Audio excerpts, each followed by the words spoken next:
I came to writing rather late. I worked for many years in a lot of different jobs. I worked in oil refineries in Texas, first in Pennsylvania, then in Texas, and in New Jersey. I worked in a print shop. I've worked in garment factories.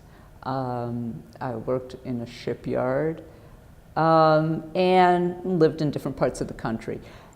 And it wasn't until I was close to 40, I decided I really wanted to try writing.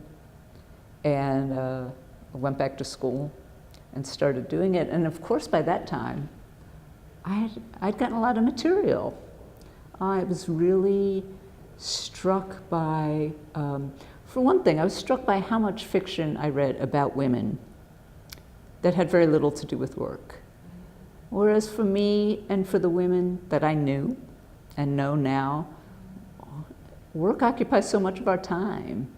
And it's so much of our, not just our time, but our emotional lives are invested in work. And yet it's so rarely addressed in fiction about women, which I found was usually about domestic life or romantic life. And I really wanted to be part of this conversation going on about how are we represented in fiction? What are our lives like? What are our working lives like? And that's something I've always been fascinated with. I had this experience once.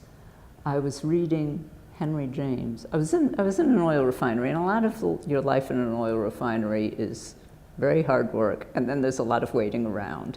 And one of my jobs in an oil refinery in Pennsylvania was working on the docks, docking barges. You dock the barge and you're out in the weather, and then you sit in a little shanty and wait for the barge to load up with gasoline or whatever you're loading it with. And we weren't supposed to read, but we did, because otherwise you just stare into space. So I was reading Henry James, and I remember thinking, nobody in this book works. They just don't have jobs. And I was thinking, here I am in this little sea shanty with all this equipment around me, and wrenches and ropes and anchors, flanges and nuts and bolts, and all this hard stuff of work, and how different this world was than the world I was reading about.